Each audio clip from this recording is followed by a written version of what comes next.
الحمد لله وكفى والصلاة والسلام على عباده الذين اصطفى خصوصا على أفضلهم وخاتم النبيين محمد الأمين وعلى آله وصحبه أجمعين وبعد فأعوذ بالله من الشيطان الرجيم بسم الله الرحمن الرحيم ونزلنا عليك الكتاب بيانا لكل شيء وهدى ورحمة وبشرى للمسلمين صدق الله العظيم.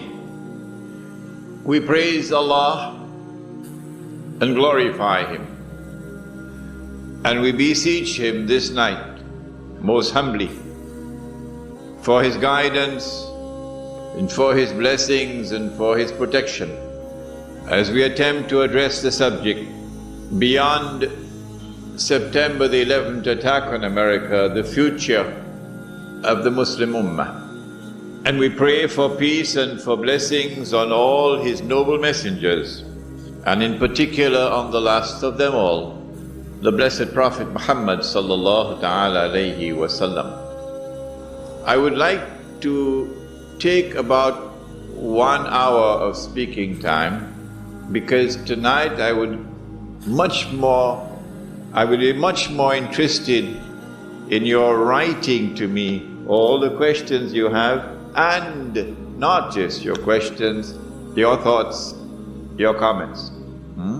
So that tonight is not only my lecture to you, it's also your feedback, because one man can't handle this subject. It is the collective thoughts and the collective wisdom. And wherever I have traveled in the world, and Allah has been so kind, you'll be amazed to know the number of places I've gone. I've invariably benefited from my audiences. I've learned so much from my audiences. We begin in Allah's blessed name. The ayah of the Qur'an, of course, Surah An-Nahl, I always begin with this ayah. And we sent down the Qur'an, sent down the book, the Qur'an, on thee, O Muhammad alayhi salatu wasalam, that this Qur'an might explain all things. And therefore that this Qur'an might explain the strange world in which we're living today. It's not just politically strange, with its political globalization, moving in the direction of world government, and tomorrow when the United Nations will disappear. It's not only strange in its economy, moving in the direction of globalization of an economy, a world economy, in which one people will now enslave all of mankind. It's not only strange in respect of the emergence of one way of life, one culture. I call it the blue jeans Jamaat. Everybody living the same way, everybody having the same diseases around the world, being born the same way, being dying the same way, being buried the same way around the world. It's not only strange in terms of what is happening to mankind, but what is happening to the environment, the earth, around the world. The same thing, which is why they had that conference in what used to be called Johannesburg, now it's Igoli, Gauteng, the Johannesburg World Summit. But in addition to this, there's also something else strange happening, and that is a confirmation of the hadith. The Prophet said sallallahu ta'ala alayhi wasallam, and you take this hadith home with you tonight as you ponder the issues. He said sallallahu ta'ala alayhi wasallam, بدأ الإسلام غريبا وسيعود غريبا. When Islam began, it was something strange and therefore different from everything else in the world. And Islam will one day return to that state of being something strange and different from everything else in the world. And we're now living in that age in which Islam, not part-time Islam, no, we're talking about the Islam of Muhammad sallallahu ta'ala alayhi wasallam. That Islam is becoming something strange stranger and stranger. Something different from the rest of the world, different from that globalized political order, different from that globalized world economy, different from that globalized culture or way of life.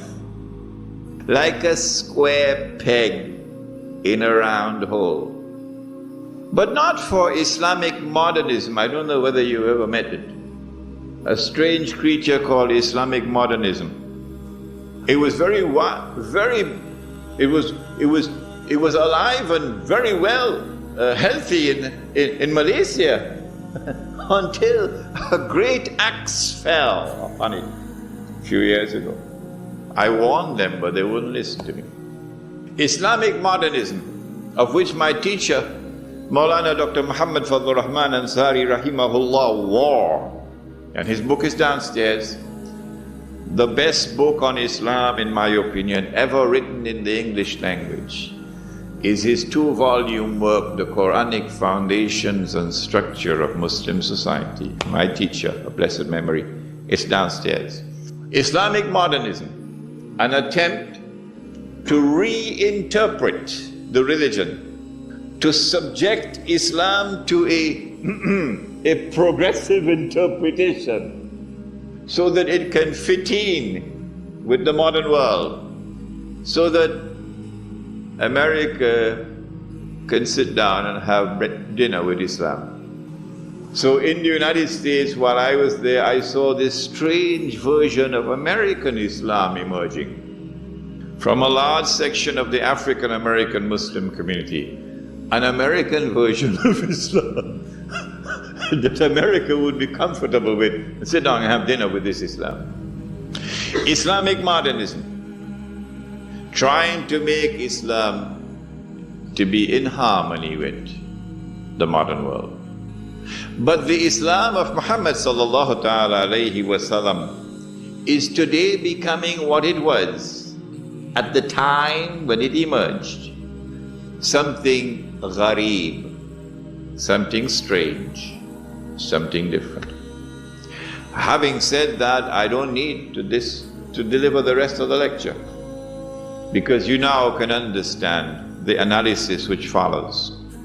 And there are many opinions that you now have to discard and throw it into the garbage bin, when once you hold on to this hadith of the Prophet Muhammad ﷺ. On September the 11th, the United States was attacked. We know from eyewitnesses that there were 2 aircrafts which struck at the Twin Towers in Lower Manhattan. And it could be that the aircrafts themselves caused the buildings to collapse. It could also be they got some help for some dynamite and so on planted before. We know from eyewitnesses that there was a 3rd aircraft which crashed in Pennsylvania, and no less an authority than the White House itself confirmed that aircraft, the plan was for that aircraft to target Air Force One and to target the White House. And we have unconfirmed reports, because no one saw, and there was no evidence on the ground. Absolutely astonishing, isn't it? A huge aircraft slams into a building and there is no evidence that the aircraft ever existed. The Pentagon. America was attacked on September the 11th in circumstances which were absolutely suspicious. Who attacked America on September the 11th? And we have said that there is a massive cover-up on the part of the Bush administration. And we have anticipated that those who have information so far concealed will eventually release that information in order to embarrass the US government as part of a strategy to bring down America. And so CNN is going to broadcast And the New York Times is going to have a field day. And all those who control the media in the United States are now going to go to work to lavishly publish all of this information, which demonstrates beyond doubt that the US administration was involved in a massive cover-up. Who attacked America on September the 11th? We used a method. We said, since we do not have the evidence which can be used in a court of law, let us look to see who has benefited. And when we use that method of analysis, we have come to the conclusion that the only beneficiary of the September 11th attack on America has been far and away the State of Israel. There is a little booklet outside, A Muslim Response to the Attack on America. It's just about 25, 28 pages. I want to suggest to you, and it's very cheap, I think maybe $2. I want to suggest to you it might be a good idea to take this booklet and give it out to people who you think ought to have a little bit of brainstorming. Because when they read this, they'll be stunned. They won't get this in their newspapers and from the mainstream media in this country. But when they read this, I think they're going to have, for some of them, an intellectual wake-up call. So that booklet is downstairs. We said that those who attacked America, therefore, must have at their core the Israeli Mossad. And they must have benefit and help from many others within the United States, within the administration, even from within the White House. When we look at their strategy, we see that they put on board the aircraft a large number of Saudis. Sounds suspicious. Why so many Saudis? And these are not Saudis who are well known for their Islamic fervor, for being what they call militants. No, these are middle of the road, normal Saudis who drive BMWs. People who attended American universities, for example. They were on board the aircraft and they died when the aircraft crashed. So these were the hijackers, except that one of them read in the newspapers that he was dead.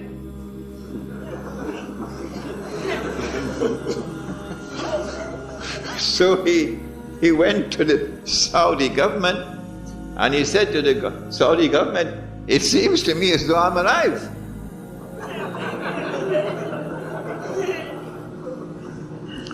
The Saudi newspapers published this article, which I read with my own eyes. This particular student had studied in Minnesota, I think, in the early 1990s. And in 1995, perhaps, he had reported both to the local police and to the Saudi embassy in the United States that someone had broken into his apartment and stolen his passport. Whoever did that used that passport to hijack his identity. And so they could put him on board the aircraft. And so the planning for September the 11th, 2001 started many, many years before. Which reminds me, I must tell you that when I arrived in New York in April 1991, through Allah's leave and kindness, within a matter of 6 months in New York, I had already been pushed to a very high profile position, very well known in the entire New York metropolitan area. And then in November 91, when I had gone to the State University of New York in Stony Brook, someone broke into my apartment and stole only my passport. That's all. So if ever you get the news that Imran Hosein blew up the moon,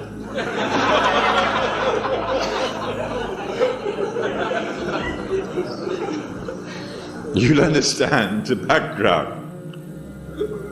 They're holding it. They have not as yet used it. But the more I talk about it, the less likely that they can use it. My passport, therefore my identity. Why so many Saudis? It's suspicious. And why these middle-of-the-road Saudis? The answer is because Saudi Arabia, the government of Saudi Arabia, has a friendly relationship with the United States. In fact,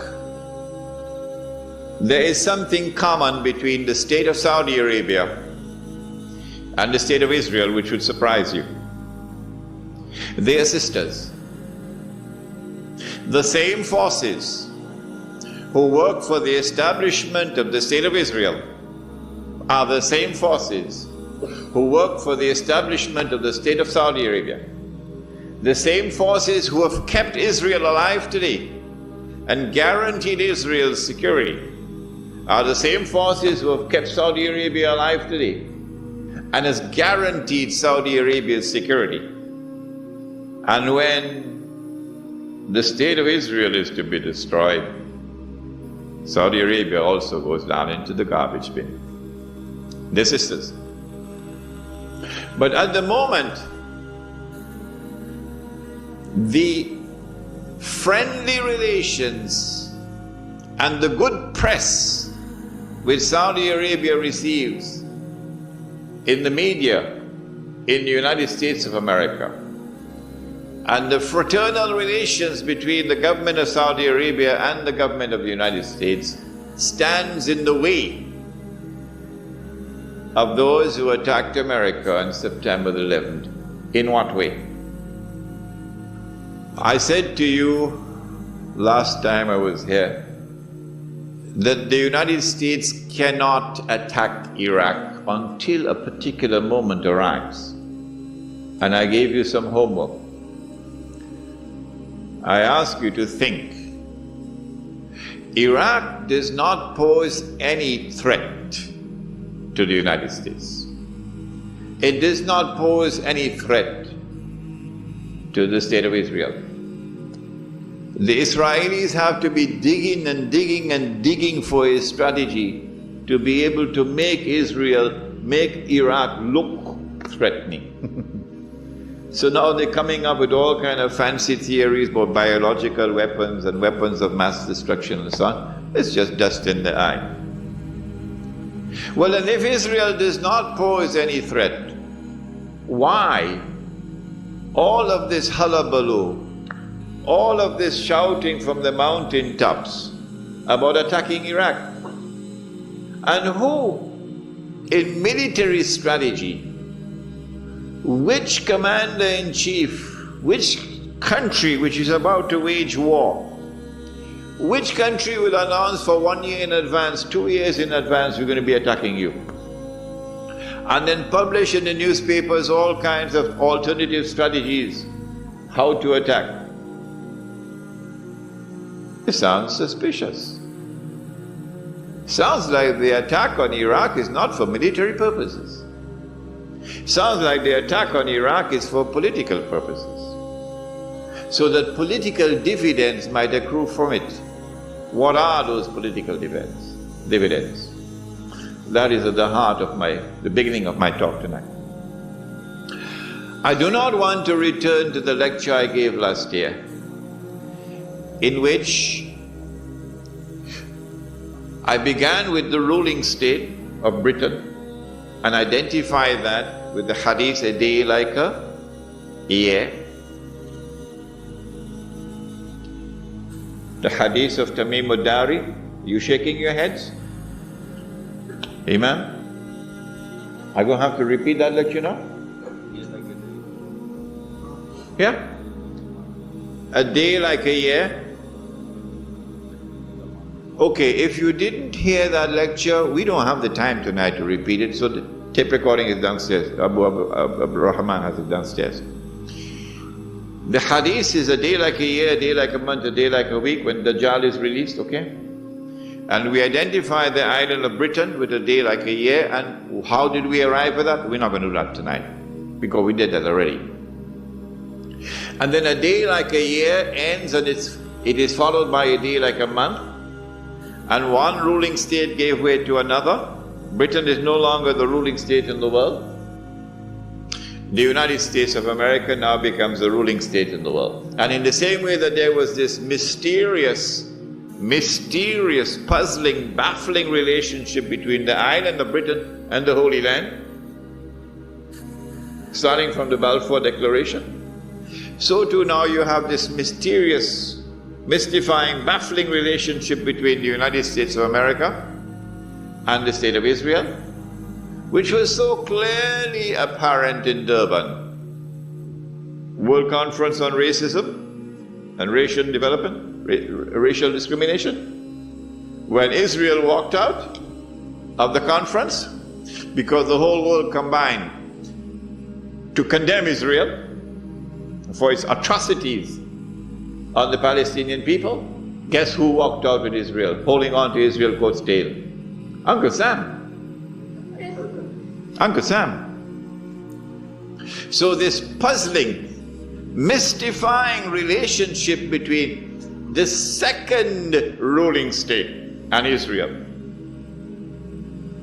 The first ruling state in Israel, Britain and Israel. The second ruling state, the United States and Israel, is explained by a day like a month. And then we said that a day which is like a month is now coming to an end. And the September 11 attack on America is in many respects a parallel to another attack which had occurred many years earlier. There's a parallel between the two. That one was in the summer of 1914, okay? The assassination of the Grand Duke Franz Ferdinand in Sarajevo. And that attack, that act of terrorism, launched the First World War, the big war. Similarly, September the 11th, the same forces at work in the summer of 1914 are the same forces now at work, September the 11th. With that attack in Sarajevo, Britain, which was the ruling state in the world, now during the First World War, has to yield to another ruling state, namely the United States of America. If you don't understand, go and read your history.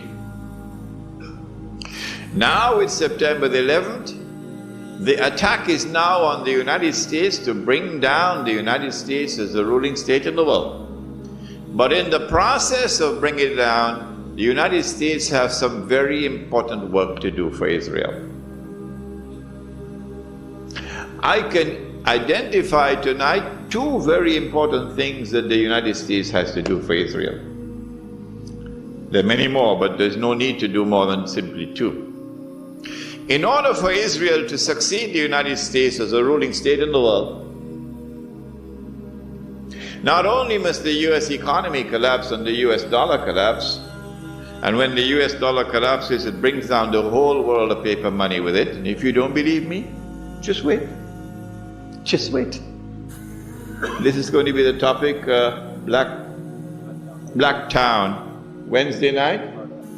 Do please come on Wednesday night, because that is the most important lecture of all. Islam and the international monetary system. Please come on Wednesday night for that lecture. Not only must the United States collapse its economy and its money, but in addition, Israel has to wage a big war, which even non-Muslim political analysts are now anticipating. A big war. Even Jews now within Israel, I'm getting emails, even Jews within Israel, Jewish academics who are up in opposition to the Sharon government, they are now understanding that there's something big about to happen. And they're warning the world about it. Of course, it's too late now. Israel has to wage this big war, which is already planned long ago. And the territory of the state of Israel will dramatically expand.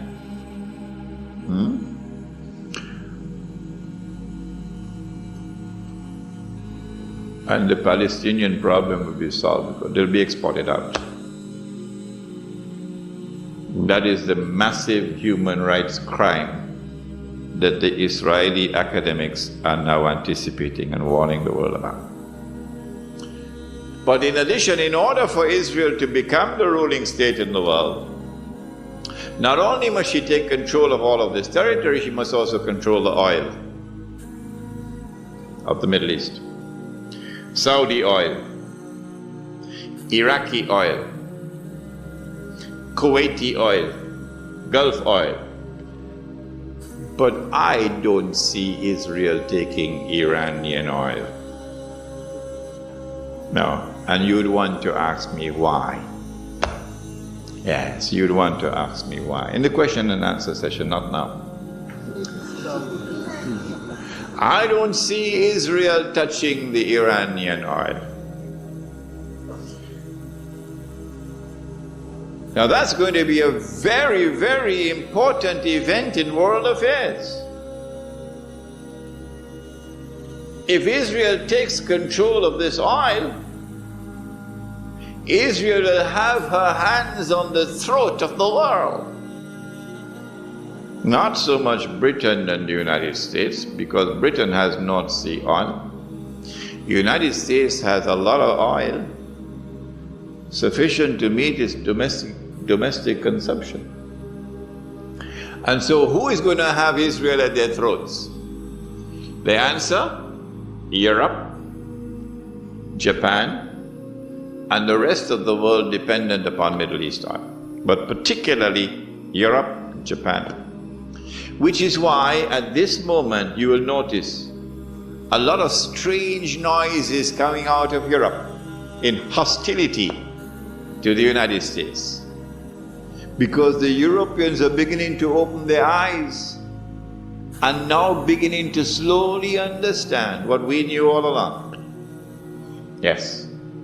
This is why the German minister made a statement concerning Mr. Bush and acting in a way like Hitler acted. It's not by accident. But Israel has a PhD in deception, because it's Dajjal at the back of this, the mastermind. And Israel would not want to wage a big war and appear to the world naked, clearly as an aggressor. No, that's not deception. Israel has to wage her big war and make it appear as though she was only defending herself. The only Muslim I know of who has had the capacity to be able to penetrate the deception that has been going on all these years, the only one I know of was a man who never went to Al-Azhar University.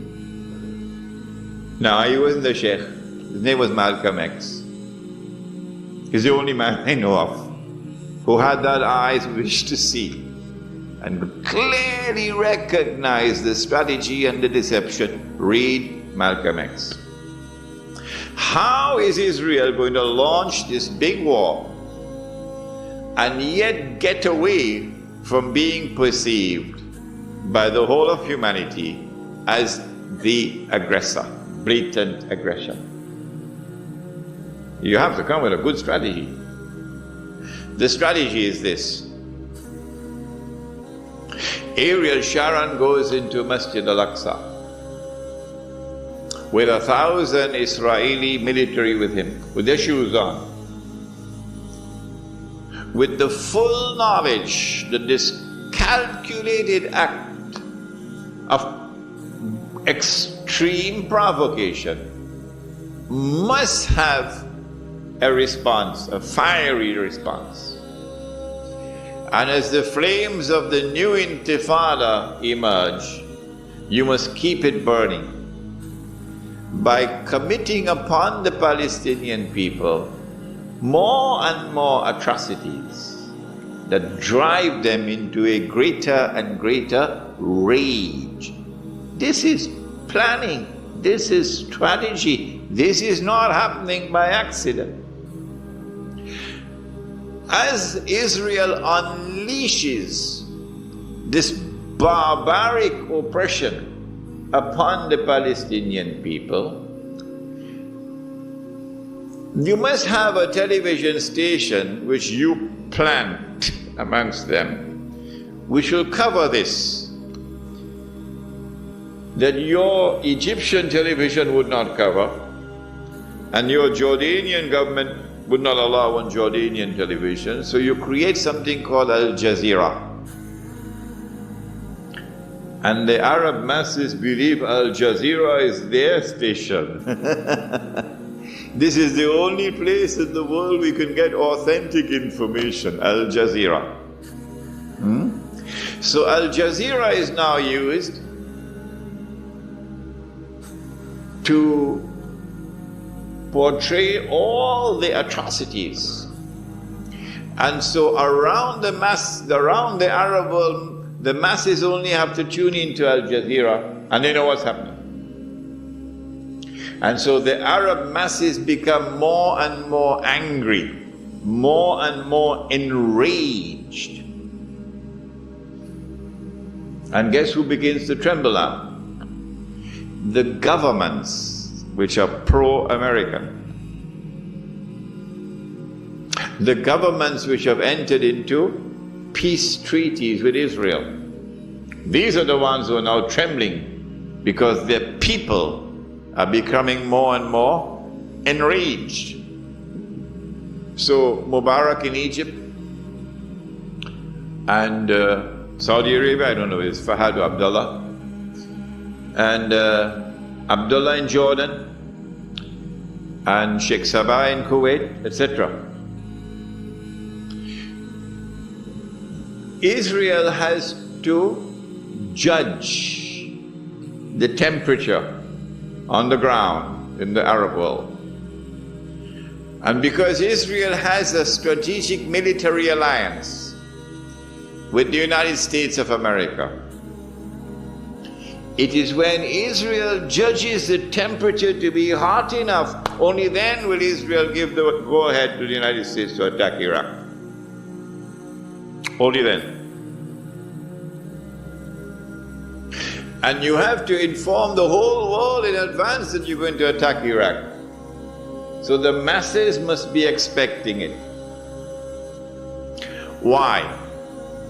So that when the United States attacks Iraq, you would have the kind of spontaneous outburst from the Arab masses that you want. That they will take to the streets in massive demonstrations. The kind which brought down Zulfikar Ali Bhutto in Pakistan. The kind which brought down His Imperial Majesty the King of Kings. Which one? Shahin Shah, the King of Kings. They tested this formula.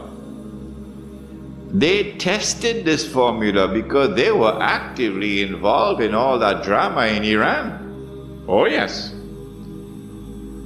Without in any way being uncharitable or lessening in any way my appreciation and my respect and the honor which I have for those who led the Iranian Revolution.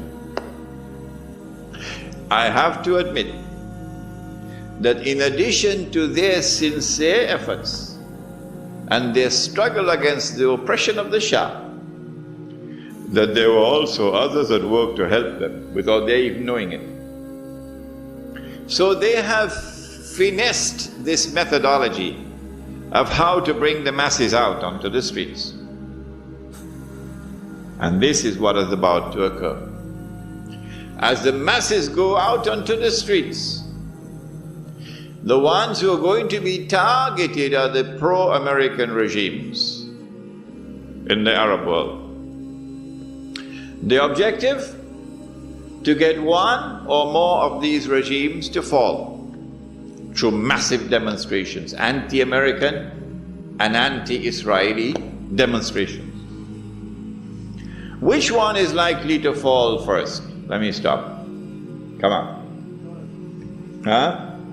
Jordan is correct. Jordan is correct. Which is why Abdullah has his bags packed already.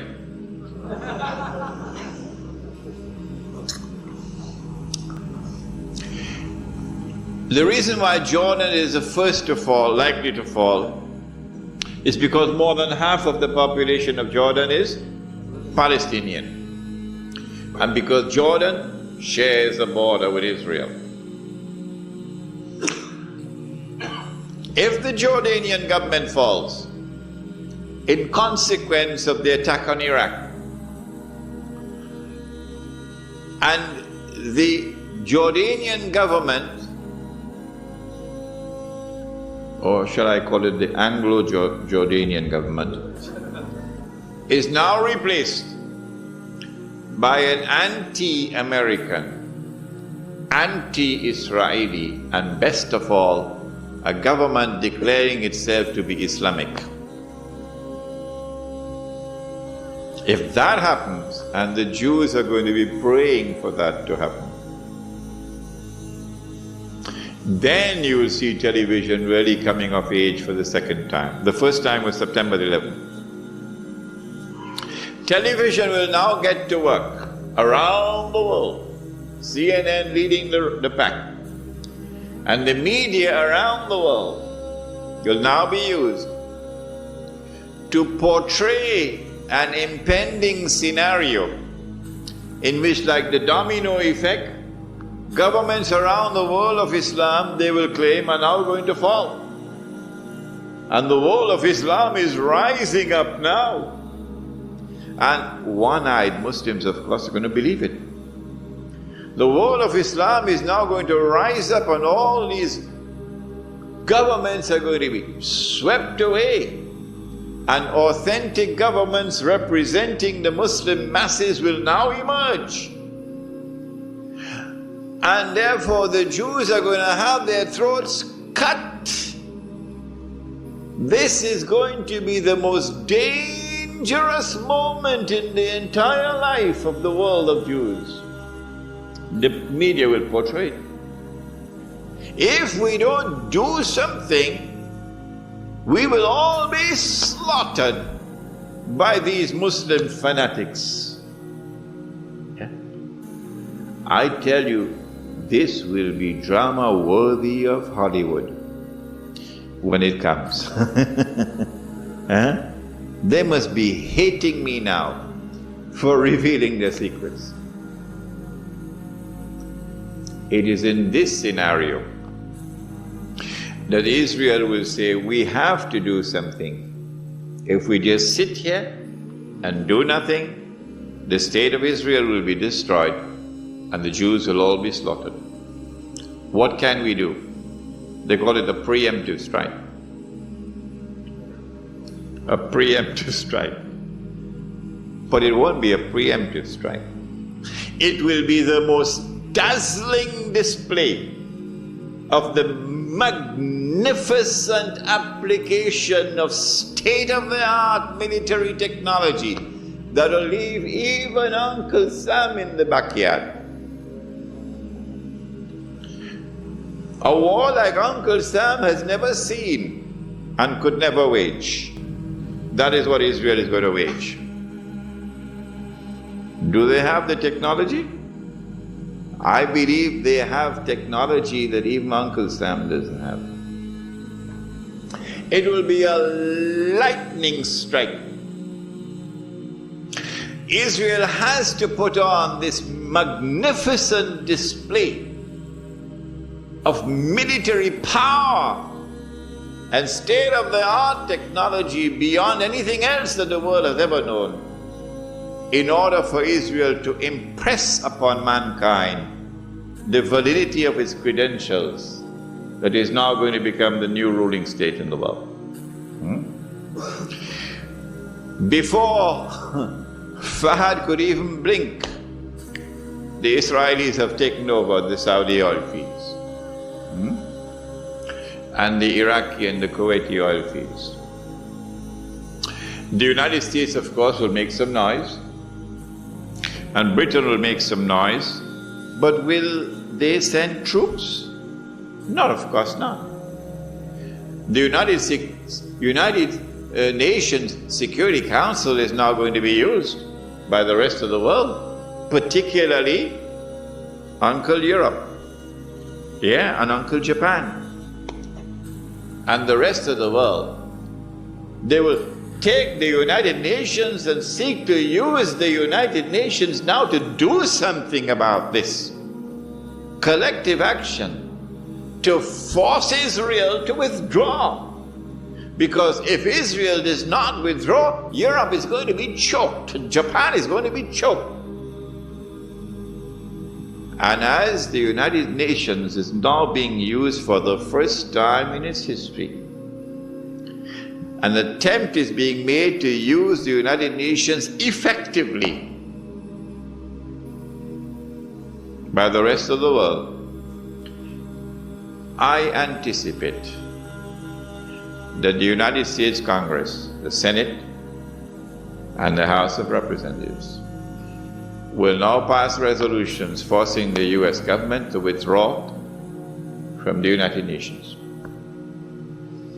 And as soon as the United States withdraws from the United Nations can no longer sit down in New York, pack up and move. So in the same way that the League of Nations collapsed, the United Nations now collapses. United Nations cannot be relocated anywhere else. No. Because the United States is the ruling state in the world. The League of Nations collapsed because the United States was not in the League of Nations. That's why the League of Nations collapsed. And so the United Nations cannot be relocated anywhere. No, you can't take it to Geneva. It's not going to work. And so Israel gets to hold on to the fruits of her naked aggression. And Israel takes control of the oil of the Middle East. It may be that it will be that moment when the US dollar collapses, but more of this in my lecture on Islam and the international monetary system, and you would be amazed. We say we follow the Quran, but we lie. We lie. We say that we follow Muhammad alayhi salatu wasalam, but we lie. We lie when you attend that lecture on Islam and the international monetary system. When Israel becomes the ruling state in the world, then Israel will rule the world for a day which is like a week. If you doubt me, and you doubt my method of analysis, I say no problem. Just wait. Just wait. It is at that time that oppression of the true followers of Muhammad alayhi salatu wasalam will really begin. The part-time Muslims, of course, will be attacked now and then for purposes of psychological intimidation. So they put their tail between their legs and go back home and watch TV. But the full-time Muslims are going to be attacked and targeted, and they'll know you from your bank account. That's all. Your bank account will tell them everything they want to tell. The Prophet said alayhi salatu wasalam about this oppression, that a man would pass by a grave and roll on the grave and say, I wish I were in the grave rather than the dead man. not because of religious reasons, but because of biting, relentless oppression. So if you're comfortable in Sydney, and you think that things are going to continue as it is, and you'll get away from the storm, the war on Islam that's going on now, and yet you can remain as a good Muslim, you're living in dreamland. Because the war on Islam is going to intensify like nothing you've ever seen before. What you've had so far is only an introduction to the war on Islam. The war on Islam has been going on for more than 1,000 years. Not since September the 11th, wake up. The Crusades were part of the war on Islam. The same people who launched the Crusades are the same people who dismantled the Ottoman Islamic Empire, are the same people who destroyed the Caliphate, which is my lecture for tomorrow night, Imam al-Mahdi and the return of the Khilafah. It is the same people who today created the State of Israel and control the State of Israel. It is the same people who are going to be ruling the world, the European, who was first dressed up as a Christian and is then dressed up as a Jew. After Israel has ruled the world, of course, for a day which is like a week, at the end of that period of time, what's going to happen to the water in the Sea of Galilee? We dry up. It is only when the water in the Sea of Galilee is dried up, it is at that time, according to the ahadith in Sahih Muslim, you can go and check it out, my book is downstairs, Jerusalem in the Quran, go read it. It is at that time that you can expect the Son of Mary to return. So when I said, I expect it to be 50 years from now, about 50 years, and when I put into the record for your tape records, for those who listen to this lecture when I'm dead and gone, when I said, I can be wrong. And some people still have objections to his saying that he expects the Son of Mary to be coming back in about 50 years from now. Okay, I'll change it. All I have to say is I expect the Sea of Galilee to be dried up in about 50 years from now. Huh? That's all I have to say. The same thing. Because the Son of Mary will return when the Sea of Galilee is dried up. So if they have objections to that, all I have to say, well, I expect the Sea of Galilee to dry up, 50 years, and they'll be happy with that. Huh? It is at that time that Dajjal will now enter into a day which is like our day, and therefore he'll be in our dimension of time. And he'll be ruling the world from Jerusalem with what would appear to be eternal rule. It is at that time that the Imam will emerge from Medina, hurrying to Mecca, which is our lecture for tomorrow night. It is at that time that the Son of Mary will come down, and the Son of Mary will have his hands on the wings of two angels. It is at that time that the true Messiah will kill the false Messiah. When I lecture on Jerusalem in the Quran at Lakemba on Monday the 7th, inshallah, we go over the subject again, but in greater detail than I did over here. So that lecture will be 2.5 hours, inshallah. It is at that time that the true Messiah will kill the false Messiah. It is at that time that Gog and Magog will be destroyed. It is at that time that the army will come from Khurasan, and no one will be able to stop that army until it reaches Jerusalem. Hadith of Sunan of Tirmizi, Sahih Hadith. And then Islam will destroy the state of Israel, liberate the Holy Land. It is at that time the hadith which is in Sahih Bukhari and Sahih Muslim. If you want to check the credentials of any of your Muslim leaders in Australia, check them out. Can we trust this man? Ask him, would you ever quote this hadith in public? he'll turn around and run so fast, faster than Federal Express. If he doesn't have faith in his heart, but he's a Muslim leader. Which hadith? Test them out with this. It is in Sahih Bukhari, it is in Sahih Muslim, it is muttafaqun alayh. And every Palestinian loved this hadith. Oh yes. لَتُقَاتِلُنَّ الْيَهُودِ, you'll most certainly fight the Jews. وَلَتَقْتُلُنَّهُمْ, and you'll most certainly kill them.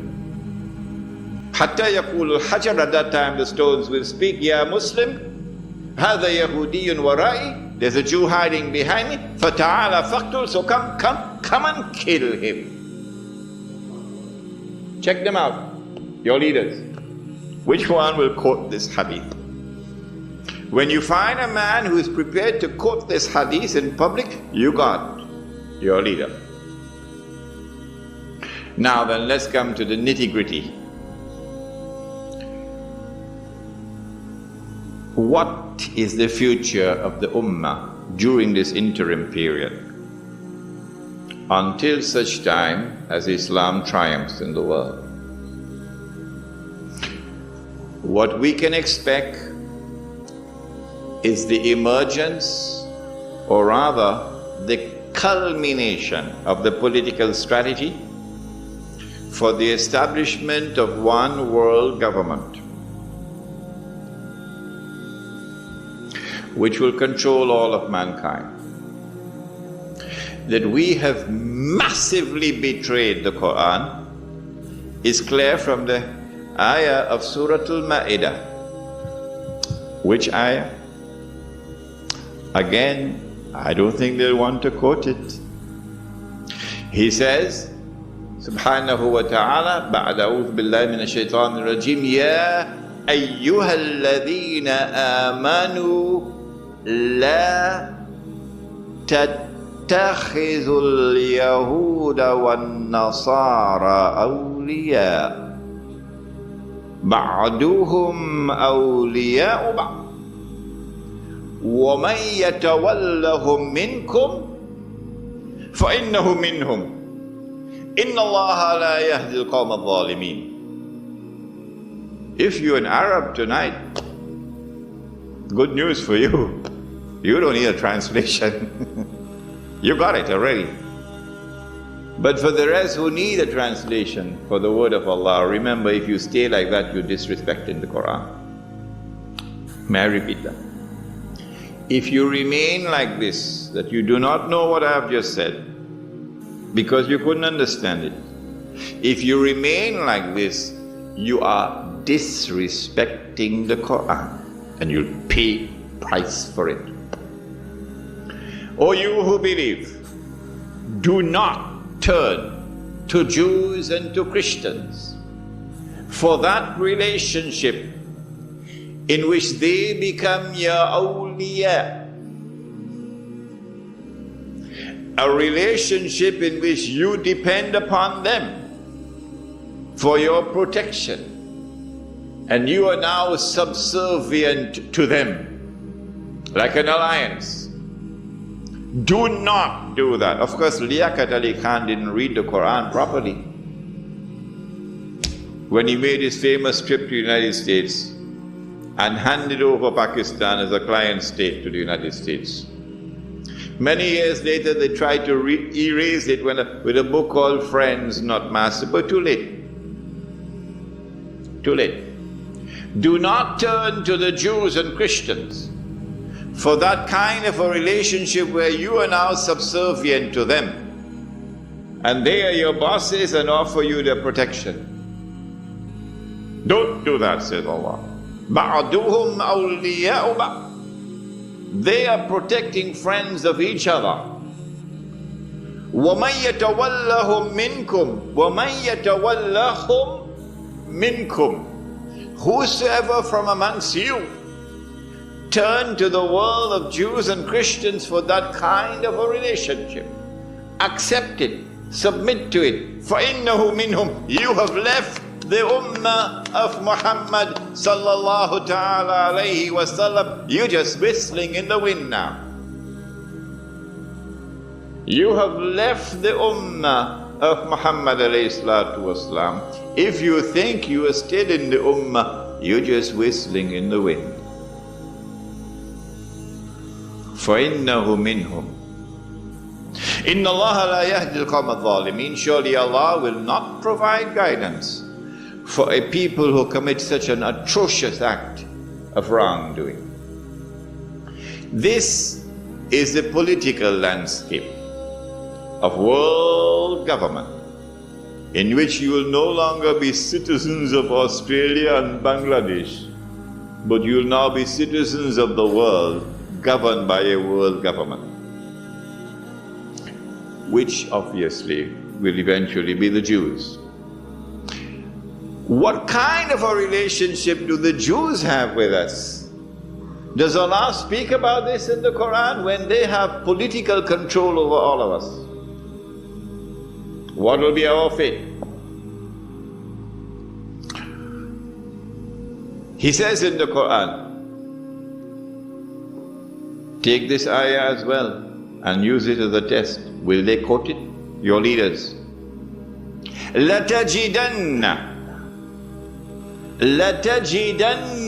أَشَدَّ النَّاسِ عَدَاوَةً لِلَّذِينَ آمَنُوا الْيَهُودِ إِلَى آخِرِ الْآيَةِ. This is the word of Allah, not Imran Hosein. They can't arrest me for this. You had to arrest Allah. But they can't arrest Allah. لَتَجِدَنَّ, you will surely find time and again, أَشَدَّ النَّاسِ عَدَاوَةً لِلَّذِينَ آمَنُوا الْيَهُودِ إِلَى آخِرِ الْآيَةِ. That those who will have in their hearts the greatest hatred and enmity and hostility for you will be the Jews. So now your most dangerous enemy in the world is in charge of you. What a pity. What a future for the Muslim ummah coming up now. That is the political landscape. What about the economic landscape? What happens when paper money collapses, disappears? Because Mufti is either sleeping or eating halwa, because Mufti has not as yet declared that this paper money is haram. We pray that one Mufti might stop eating halwa. Take a look at the paper money, inshallah. Ameen. When the world international monetary system collapses and it is replaced by the new monetary system that you're going to hear about tomorrow night, inshallah, not only would the Jews, your worst and bitterest enemy, now have political control over you, they will have economic and monetary control over you. And you'll be frightened when you hear tomorrow night's lecture. And so it's political slavery and economic slavery coming up for us. In addition, these next 50 years, if you have a beard, that's it. You're going to be targeted, hounded like a dog.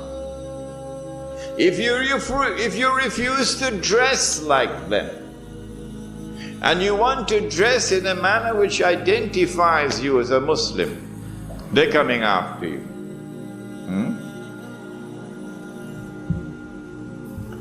You say, I don't want to be part of the blue jeans Jamaat. If you're 17 years of age tonight, I hope you're listening, son. They're coming after you. Because your way of life as a Muslim is going to be ghareeb. That's the word, ghareeb. Something strange, something different from the global society and its universal, uniform way of life. And so life is going to become increasingly difficult these next 50 years. You lose your job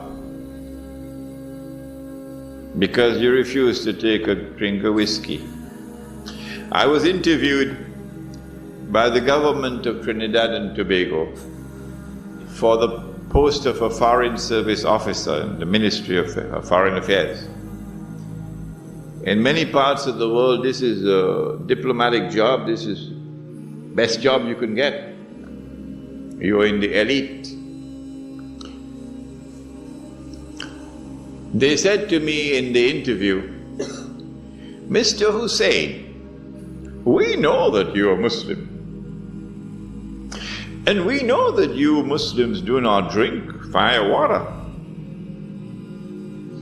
But when you are appointed as a Foreign Service Officer and you are posted abroad in a diplomatic mission, the government will provide you with a home in which to live. And you will be required, for fulfilling your job, you'll be required to keep alcohol in your home. And Mr. Hosein, we have something more to say to you. You would be required to serve alcohol at your table. Remember, Mr. Hosein, we're not asking you to drink this stuff. We're just asking you to serve it and to keep it in your home. So I told them to get lost.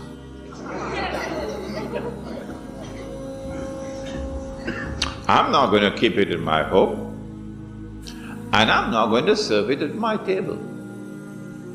So they responded, I got the job, but they never posted me abroad. I remained in the job for 5 years without ever getting a diplomatic passport. Because you got to make your first trip abroad. When you make your first trip abroad, then you get your diplomatic passport. So I never got a diplomatic passport. This is what you're going to have to put up with now. So your job that you're holding on to now, and you think you're secure, and with the salary you could pay the monthly mortgage, to which bank?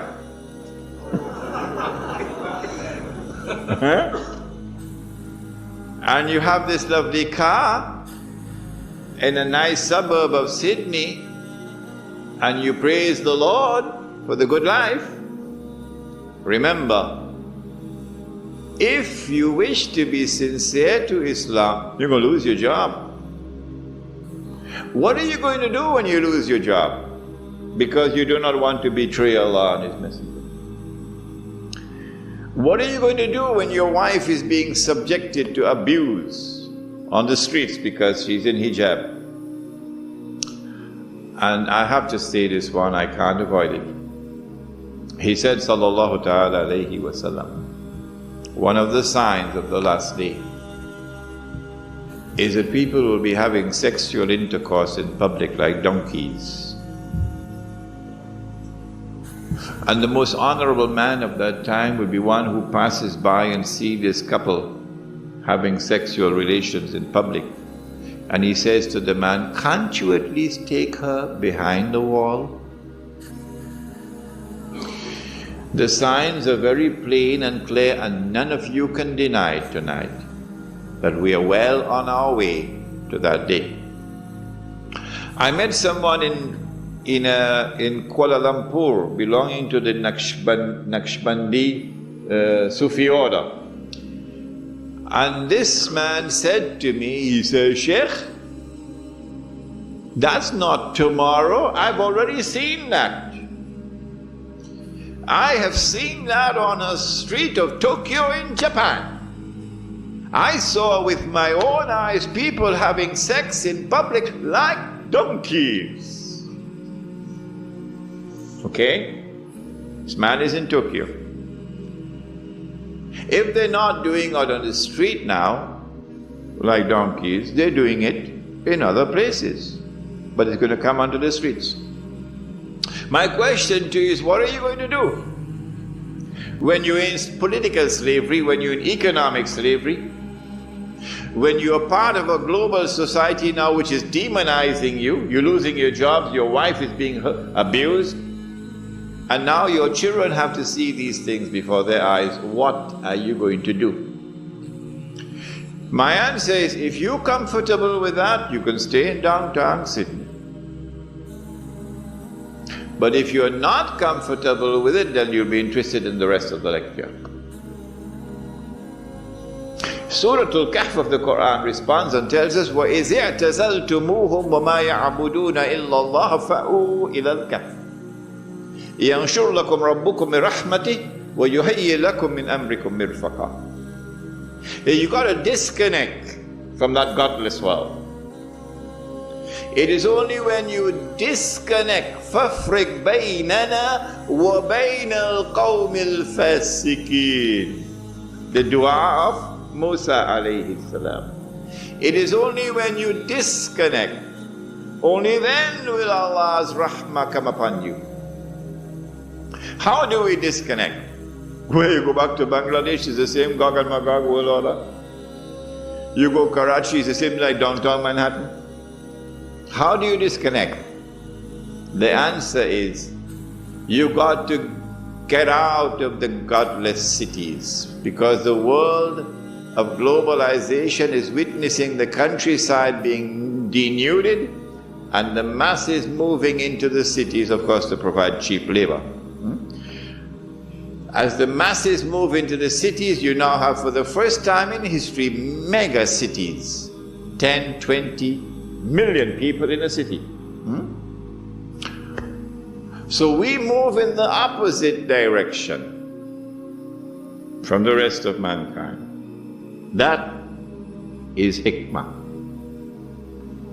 Allah is impressed now by the Muslim who moves in the opposite direction from the global society. As you disconnect from the godless world and you go out into the open countryside, please don't come at me at the end of the lecture and ask me, are we going to abandon those in the city?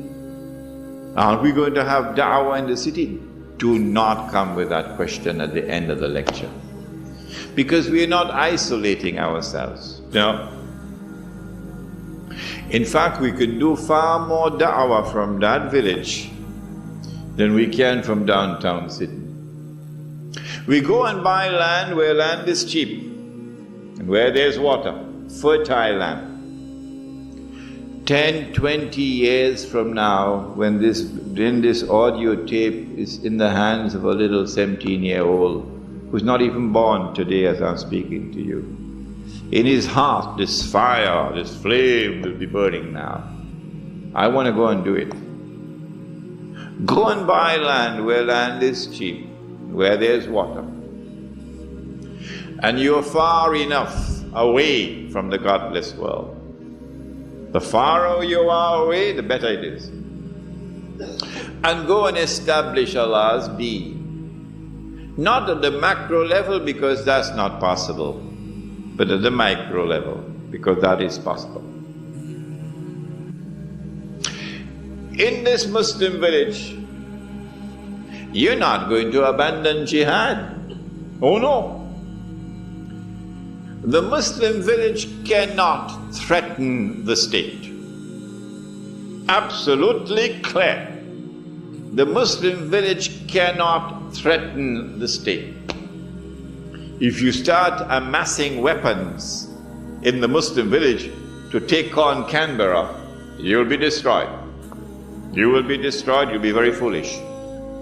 And so the Muslim village cannot threaten the state, cannot pose a threat to the state. Does that mean that we're going to sit down and allow them to come and rape our women? No. Every single child born in that Muslim village must be brought up as a warrior. You can't do that in the shopping malls of Sydney. As a warrior. We do not threaten you. No. We are not a people who want war with you, no. But if ever you make the mistake to attack us, and there is no way for us to retreat with safety and protect our women and children, you're going to have a fight on your hands. Because we will fight like you've never seen a human being fight before. Every single one of us will be a roaring lion of a man. Because we will say we prefer to die as men than to live as slaves. So for that you need military training. You need to build yourself physically, psychologically. At the same time, all of this preparation is not for the purpose of threatening the state or threatening anyone. The Muslim village must be one jama'ah, because that is Islam. So this is not going to be a Deobandi village, or a Tabligh Jamaat village, or a Barelvi village, or a Salafi village, or a Wahhabi village, or a Ahle Hadith village. You come help me with some more names. No. This is a Muslim village for all full-time Muslims. All. Come, brother. And so the Sufi and the Salafi will live together as brothers in this village, on the condition that it must be made absolutely plain and clear beyond the shadow of a doubt for all, that insofar as the public life of this village is concerned, please listen carefully, because Al-Arqam movement in Malaysia didn't understand this and they were destroyed. Insofar as the public life of this village is concerned, and insofar as the masjid is concerned, nothing will be allowed unless it is based on the Quran and the universally accepted Sunnah.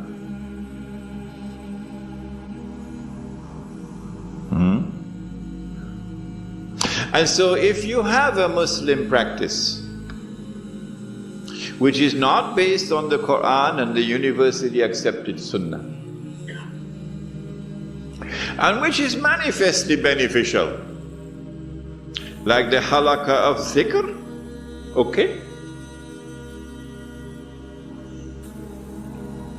Take it in your private life. That's all we ask of you. Take it in your private life. Do not bring it in the public life, so that there'll be no cause for fitna. If anybody wants to invade into your private life now and shout out bid'ah and haram, we'll throw him out of that village faster than Federal Express. And so now the Sufi and the Salafi, you don't believe me, will live together as brothers in this village. And when they wage jihad, they'll wage jihad side by side. The Muslim village therefore must be one jama'ah and must have one amir. Whoever that amir is, even if he be a black Abyssinian with a head like dried grapes, khutbatul wida, you must obey him. You must obey him on the condition that obedience of the Amir does not require disobedience of Allah and His Messenger. You must obey him. If you cannot obey the Amir in an order which is just, then goodbye. Go back to Sydney. And now the Amir will enforce the deen on the members of the Jama'ah. If you commit a sin for which is a public flogging, and you say, I don't want to be flogged, okay, go back Sydney. You can't live amongst us anymore. If you want to live amongst us, then you have to authorize us to give you the public flogging. And so we'll enforce the hudud in the village on those who consent to allow us to enforce it upon them. And those who do not consent, we ask them to leave.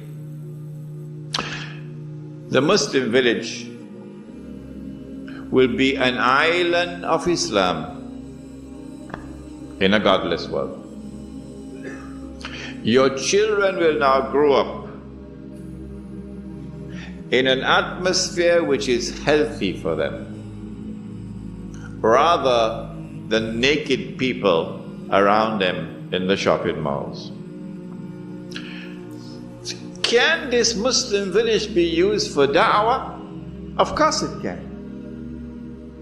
I told you I was in South Africa for the last 3 months. And in South Africa, the white and the black still live separately.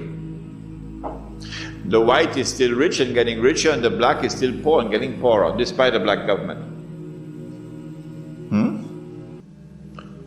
So there is a big explosion that's coming. You don't need a PhD for that. And when the explosion comes, of course, your enemies are going to use their money now to get a particular group to go and attack Muslim businesses and Muslim homes. It happened in Durban already once. How do you respond to this? The answer is you build a Muslim village in which the black and the white and the brown, the yellow all live together as one family. Government of South Africa can't do that. Archbishop Tutu can't do that. Nelson Mandela can't do that.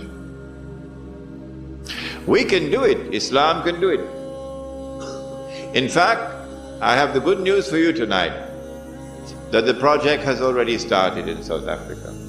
In a place called close to Ladysmith, they've got the land already, and they've earmarked this land for the Muslim village, and they've already started to put African families who have entered into Islam onto that land. I told them, if you have any problems in getting white Muslims, let me know. We get you some from Bosnia. When you have white and black and brown and yellow living together as one family, isn't that da'wah? Much more powerful da'wah than all the gush that you perform and all the 5-star masajid that you build. This is da'wah, South Africa, if you're listening. Because I saw a lot of strange things in South Africa. But I didn't see real da'wah so far in South Africa. No. The black man in the Muslim village is no longer poor. And he didn't get out of his poverty through charity. Well then, how did he get out of his poverty? Brothers, this is da'wah. This is tabligh. He got out of his poverty because, number one, we established a free and a fair market in the Muslim village, which does not exist anywhere in the world. A free and a fair market because no borrowing and lending of money on interest, number one. And number two, money which is sunnah money. You never heard about that before in your life. Sunnah money. That's my lecture tomorrow night, inshallah. And thirdly, we said, if you plant, you reap. You don't plant, you don't reap. Because Allah said so in the Quran. But nobody ever translated it like this. If you plant, you reap. If you don't plant, you can't reap. Where did he say that? MashaAllah, correct. وَأَلَيْسَ لِلْإِنسَانِ إِلَّا مَا سَعَى. This is the translation. You plant, you reap. You don't plant, you can't reap. But banks are not planting. The bank manager is playing tennis. Banks are not planting, but banks are reaping more than anybody else. But Allah says if you didn't plant, you can't reap. Well then how come banks are reaping where they didn't plant? Answer is simple. They're reaping what others are planting. Yeah, but Louis Farrakhan doesn't know that. No, he doesn't know that. They're reaping what others are planting. They're living off the sweat of the masses. They're sucking the blood of the masses. The blood suckers. So in the Muslim village we don't allow that. This is riba through the front door. You never heard of it before, eh? Riba through the front door. May I introduce you to riba through the back door? Will you allow me? What you do is, you establish something called, a curious thing called the Islamic Bank. I don't know whether you've ever heard about it. No comments. You establish a curious thing called an Islamic Bank. And the Islamic Bank now lends money on interest, but disguises it as a sale. And if you disagree with me, the platform is yours. The platform is yours, brother.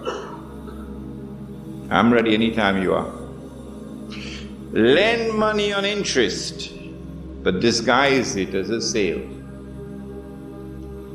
That's backdoor riba. And it stinks.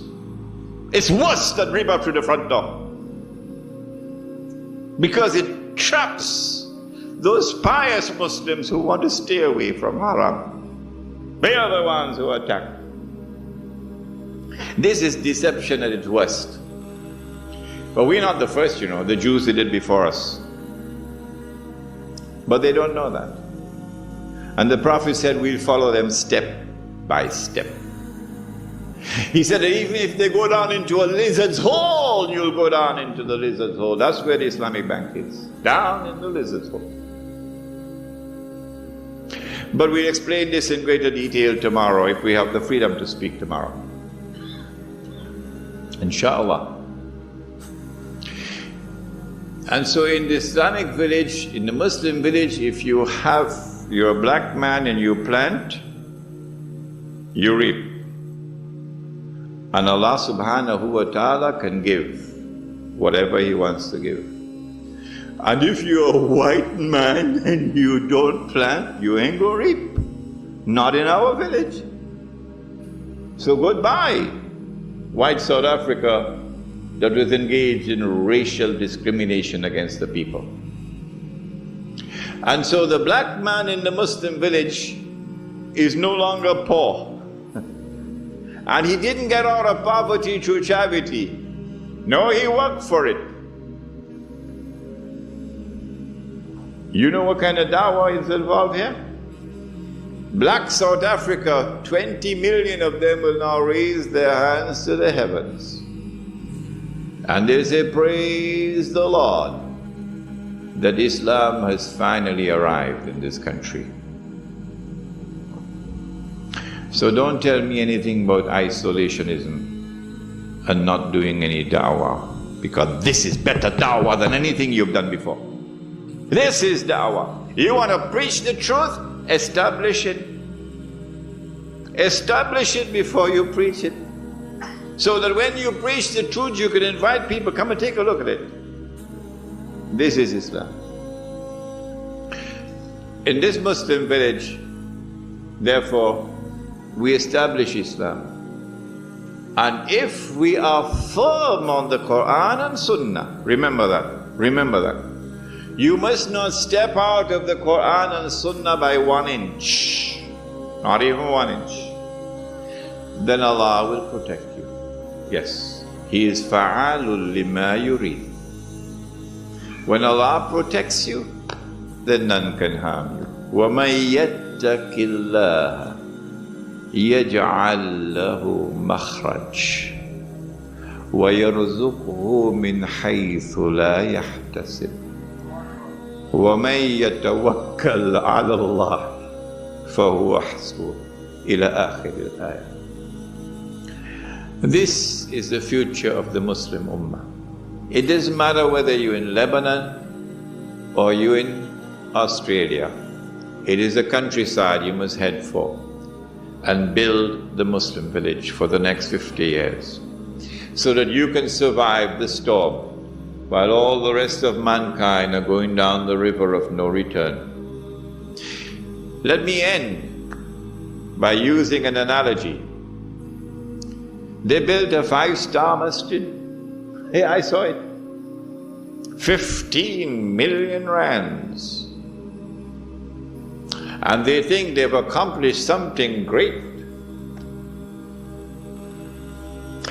But they're voting in the elections. And they're so blind they can't see backdoor riba. They're on board the ship. Yeah, the masjid is full, subhanallah. They are on board the ship and they do not know that the ship is sinking. Pity them. The ship is sinking and you build a 5-star masjid on board the ship. When you come to our Muslim village, you're not going to see a 5-star masjid. You will see a thatch roof. And you will see simple mud walls or so. A simple structure of the masjid. That ship is sinking. No one can prevent it from sinking. That is the hadith about 999 out of every 1,000. The Muslim ummah can have a future only if it gets off that ship. So long as you remain on board that ship, no matter how many salat you perform, you must sink with the ship. But if you get off that ship, you will now be following Muhammad alayhi salatu wasalam. We pray that Allah subhanahu wa ta'ala may bless all those who now faithfully follow the Quran and the Sunnah, regardless of the price they have to pay. رَبَّنَا تَقَبَّلْ مِنَّا إِنَّكَ أَنْتَ السَّمِيعُ الْعَلِيمُ وَتُبْ عَلَيْنَا يَا مَوْلَانَا إِنَّكَ أَنْتَ التَّوَّابُ الرَّحِيمُ بِرَحْمَتِكَ يَا أَرْحَمَ الرَّاحِمِينَ. Ameen.